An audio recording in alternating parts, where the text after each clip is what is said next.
ሰላም ጤና ይስጥልን ተመልካቾቻችን ከአንከር ሚዲያ ዝግጅት ክፍል ያክብሮ ሰላምታችንን እናቀርባለን። የዕለቱን ዜናዎች ከዘውትር ተሳታፊያችን ጋር በመሆን ወደ እናንተ እናደርሳለን። አብራችሁ እንድትቆዩ ግብዣችን ነው። መልካም ጊዜ።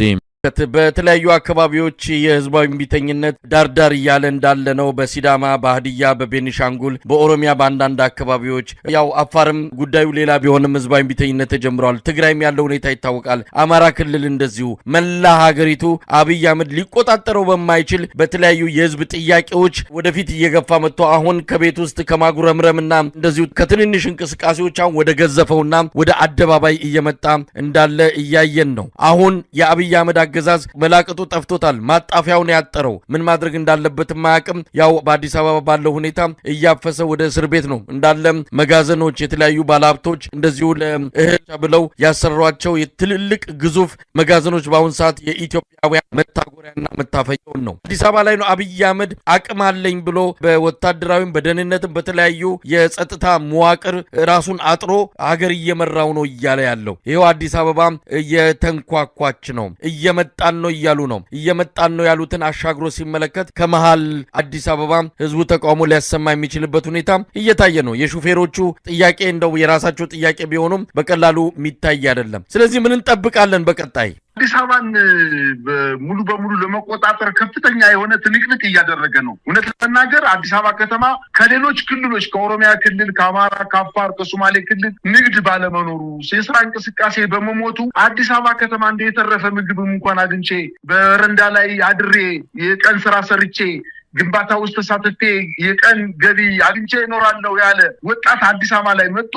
አዲስ አበባ ላይ ከፍተኛ የሆነ አፈና ሲደረግ ለካ ሳናውቀው ያፈነ በመጋዘኖች ውስጥ እያስቀመጠ አሁን ዛሬ የወጣው መረጃ እንደሚያመላክተው እነዚህ በተለይ ከአማራ ክልል፣ ከደቡብ፣ ከኦሮሚያ ክልል የመጡ ወጣትን አፍኖ ህገወጥ የጉልበት ብዝበዛ ለማድረግ በትላልቅ የመንግስት እርሻዎች ላይ እንደወሰዳቸው ዛሬ መረጃዎች ይወጡ ነው። እነዚህ ወጣቶች አንደኛ አዲስ አበባ መቀመጣቸው ከፍተኛ ስጋት ስላስገባ፣ ሁለተኛ ደግሞ የጉልበት ብዝበዛ በነፃ ምግብ ብቻ እያቀረበ በነፃ ብዝበዛ ለማድረግ የተሻሉትን ደግሞ ወታደራዊ ቁመና አላቸው ያሉትን ደግሞ ነጥሎ ወደ ወታደራዊ ማሰልጠኛ ወስዶ ወታደር አሰልጥኖ እድሜውን ለማራዘም ጥረት እያደረገ ነበር። ነገር ግን እንግዲህ ሽል ከሆነ ይገፋል፣ ከሆነ ይጠፋል ይባላል። ወጣቶቹ ሂደው አማራ ክልል ገና ውጭ መደረጉ እጃቸውን እየሰጡ እየተበተኑ እየጠፉ መሳሪያቸውን እየሸጡ የመንግስትን መሳሪያ 40 እና 30 ሺህ ብር እየሸጡ ጀግኖች ደግሞ ከፋኖ ኃይሎች ጋር እየተቀላቀሉ ከፍተኛ የሆነ በመንግስት ላይ ውድመት ፈጥረውበት አሁን መንግስት ለሰራዊቱ የሚያቀርበው ስንቅ የለም፣ ለሰራዊቱ አልባሳት የለም፣ ለሰራዊቱ የሚያቀርበው ተተኳሽ የለም። ነገር ግን ምንድነው እያደረገ ብሉ እያለ የሰላማዊ ነዋሪዎችን ልብስ ሳይቀር ሊጥም ሳይቀር የራሳቸው ሊጡን የገበሬው ሊጥ እየቀሙ እየደፉ እየጋገሩ እየበሉ እንደሚገኙና ፍጹም መንግስታዊ መዋቅሩ በአማራ ክልልና በኦሮሚያ ክልል ሙሉ በሙሉ የፈረሰበት ደረጃ ላይ በመደረሱ መንግስት ከእንግዲህ በኋላ ተቆጣጥሮ ሊያረግበው እንደማይችል ስለሚታወቅ አሁን መንግስት ልክ እንዳበደ ውሻ ያገኘውን ነገር እየነከሰ እንደሚገኝና ፍጹም ከዚህ በላይ አረመኔያዊ ድርጊትን ሊፈጽም እንደሚችል የኢትዮጵያ ሕዝብ ይሄንን አውቆ ከፍተኛ የሆነ ዝግጅት አድርጎ ጭራውን ይዞታል። የነብሩን ጭራ ይዞታል። አንዳንድ ጀግና የሆኑ በተለይ ሹፌሮቹ፣ መምህራኖቹ በአንዳንድ በሐረርጌ አካባቢ ደግሞ የፖሊስ አባላት፣ የመንግስት ሰራተኞች ሰላማዊ አድማውን ተቀላቅለው ወጣው በመንግስት ላይ ተቃውሟቸውን አሰምተዋል።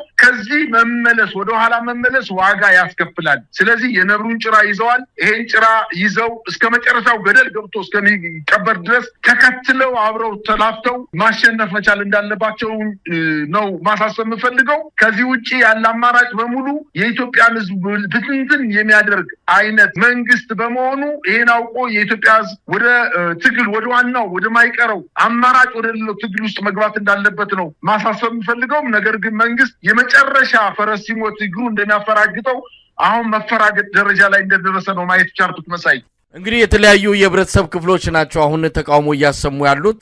የአብይ አህመድ አገዛዝ ባለው የጸጥታ መዋቅር በመከላከያና በተለያዩ አፋኝ ተቋማት አማካይነት የህዝብን ፍላጎትና የህዝብን ስሜቱን ተቃውሞን የመግለጹን እንቅስቃሴ አስቆማለሁ ማለት የሚችልበት ደረጃ እንደሌለና ይሄ ከአቅሙ በላይ ወደሚሆንበት ደረጃ እየተጠጋ እንዳለ ነው የምንሰማው። አፋር ላይ ያለው ተቃውሞ፣ ቤኒሻንጉል ያለው አድማ፣ ሲዳማ ክልል ላይ ወደ አደባባይ ወጥቶ እየተገለጸ ያለው የህዝብ ስሜት ስሜት በሃዲያ ከፍተኛ የሆነ የህዝብ ንቅናቄ እየታየ እንዳለ ነው። አዲስ አበባ ሹፌሮች ጀምረውታል። ባለፈው በኢትዮጵያ የጤና ባለሙያዎች የተጀመረ ሀገራዊ ንቅናቄ አለ። ቀጠሮ ይዞ ነው ኢደር የሰነበተውና አሁን ከዳግም የጤና ባለሙያዎች ተቃውሞ ሊቀሰቀስ የሚችልበት ሁኔታ እየተቃረበ እንዳለ ነው መረጃዎች የሚያመለክቱት። የመሳሪያ እነሱ በትጥቅ ትግል ስርዓቱን እናስወግደዋለን ያሉትም እንደዚሁ ተጠናክረው ስልጠና እየወሰዱ በተለያዩ አካባቢዎች እንደዚሁ ወታደራዊ እንቅስቃሴዎች እያደረጉ የአብይ አህመድ አገዛዝን እያዳከሙ ነው ያሉት። መጪው ጊዜ ለብልጽግና እጅግ አደገኛ ነው። ምናልባት ምን ሊያደርግ ይችላል? አብይ አህመድ የመጨረሻው ደረጃ ላይ የደረሰ እንደሆነ ምንም ጥርጥር የለውም። ሰሞኑን ከኢትዮጵያ ኦርቶዶክስ ተዋሕዶ እምነት ተከታዮች በአርሲ እየተፈጸመባቸው ካለው መጠነ ሰፊ ግድያ ጋር በተያያዘ ያደረገው ቲያትርና ድራማ በራሱ ምን ያህል ተስፋ እንደቆረጠ ምን ያህል ነገሮች ከእጁ እንደወጣ የሚያመላክት ነው ማለት እንችላለን። እንግዲህ የተቃዋሚ ፓርቲዎች በአዲስ አበባ ከአገዛዙ ጫና ውስጥ ቢሆንም እንኳን የራሳቸውን ድምጽ ይዘው የቀጠሉ አንዳንድ እውነተኛ ተቃዋሚዎች አሉ። ይህንን የህዝብ መነሳሳት ይህን በየአቅጣጫው የሚታየውን አጠቃላይ እንቅስቃሴ መልክ ያለውና ኢትዮጵያን ሊያሻግር በሚችል መልኩ ምናልባትም ኪሳራም ካለ ኪሳራውን በጣም በሚያሳንስ መልኩ ለውጥ እንዲመጣም የማድረግ ኃላፊነት አለባቸው። ከፍርሃት ቆፈን ወጥተው ይሄ የተነሳሳውን የህዝብ ስሜት ወደ አንድ ማዕከል ወደ አንድ ኢትዮጵያን ወደሚለውጥ አጠቃላይ የፖለቲካ ሽግግር እንዲመጣ ማድረግ አለባቸው። የአንበሳ ድርሻ እንዳላቸው ማመን አለባቸው። እንግዲህ መጪው ጊዜ ለኢትዮጵያ በጣም ወሳኝ ነው። አብይ አህመድ እየተዳከመ ቁልቁለቱን አፋጥኖ የያዝበት ሁኔታ ነው ያለው። ሌላው የህብረተሰብ ክፍል የኢትዮጵያን ነጻነትና አንድነት የሚፈልግ ደግሞ በጣም ኃላፊነት በሚሰማው መልኩ መጪውን ጊዜ በጥንቃቄ ወደፊት እንዲሄድ ማድረግ ነው ያለበት። እንግዲህ ጨርሰናል። በማጠቃለያ የምትለው ካለ መሳይ? በታሪክ የአምባገነን መሪዎች ህዝብን አዳምጠው አያውቁ። መጨረሻ ላይ ከነ ውርደታቸው ነው። አንዳንዶቹ በሊቢያ እንዳየነው መሐመድ ጋዳፊ እንዴት ሆኖ ተዋርዶ እንደሞተ ይታወቃል። በኢራቅም በተለያዩ አፍሪካ ሀገሮችም አምባገነን መሪዎች መጨረሻ ላይ በውርደት የህዝብን ብሶት መስማት የማይችሉበት ደረጃ ላይ ከደረሱ በኋላ በውርደት ነው የሚወርዱት። የትኛውም አምባገነን መሪ በክብር ወርዶ አያውቅም። ህዝብንም ሰምቶ አያውቅም። አሁን የአብይ አህመድ አገዛዝ የመጨረሻው የአምባገነን የአንድ ግለሰብ የበላይነትን የያዘ ስርዓት ገንብቶ ስለሚገኝ መካሪም ዘካሪም የሌለው በዙሪያው ተሰብስቦ የሚገኙ በሙሉ ልክ እንደ ሳሎን ውሻ ሀሳብ የማያቀርቡ እዚህ ተቀመጥ ሲሏቸው የሚቀመጡ ተነስ ሲሏቸው የሚነሱ ስለሆኑ መፍትሄ ሊያመጡለት ባለመቻሉ ይህ ችግር እየገዘፈ ሄዶ መጨረሻ ላይ በውርደት ነው የሚጠናቀቀው ማለት ይቻላል። አንተ እንዳልከው የመሪ ባይኖረውም የኢትዮጵያ ህዝብ አሁን ሰላማዊ ትግሉን አስተባብሮ እንቅስቃሴ ባያደርግም ሌላ ምርጫ የለውም። ባይኖርም ራሱ ህዝቡ መሪ ይመርጣል። ምክንያቱም ይወዳል። ብሶት ደግሞ መሪን ይፈጥራል። የአዲስ አበባ ከተማ ብቻ ሳይሆን አጠቃላይ የኢትዮጵያ ህዝብ መሪ መፍጠር አይቸግረውም።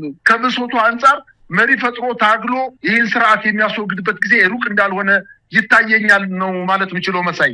በጣም ነው ማመሰግነው። እንግዲህ ነገሮችን እንከታተላለን። ከተለያዩ የኢትዮጵያ አካባቢዎች የሚመጡትን መረጃዎች እያየን ነው። በሲዳማ የተጀመረው ህዝባዊ እምቢተኝነት በተለይ በመምህራን እየተካሄደ ያለው ተጠናክሮ ቀጥሏል። ተጨማሪ ወረዳዎች ትምህርት በማቆም ተቃውሟቸውን እየገለጹ ይገኛሉ። በሃዲያ ትምህርት አቁመዋል አብዛኛው ትምህርት ቤት። በተለይ በሆሳና አንድ ማስታወቂያ እያየሁ ነው። ለትምህርት ቤታችን መምህራንና ሰራተኞች በሙሉ የሚል ነው። ዛሬ ከቀኑ 8 ሰዓት ላይ በትምህርት ስራ ጉዳይ ከሚመለከታቸው ባለስልጣናት ጋር በመነጋገር በህዳር 3 2018 ጀምሮ በስራ ገበታ ሁሉም መምህራን በክፍል ውስጥ በመገኘት ስራ እንድትጀምሩና እየተከፈለ ላለው መደበኛ ደሞዝ ስራውን መስራት ግዴታ መሆኑን አውቃችሁ ማንኛውም ጥያቄ ደረጃ በጠበቀ መልኩ የሚከናወን ሆኖ ነገር ግን ይህን ወደ ጎን በመተው በስራ ገበታ የማይገኝ መምህር የትምህርት ቤቱን ዲሲፕሊን በሚፈቅደው መሰረት ለመጠየቅ የሚገደድ መሆኑን ትምህርት ቤቱ በጥብቅ ያሳስባል ነው። እንግዲህ እንዲህ አይነት ማስፈራሪያዎች ነው በየትምህርት ቤቱ እየተለጠፈ የሚገኘው። አሁን ካንተ ጋር እያወራው ባለው ሰዓት ከአዲስ አበባ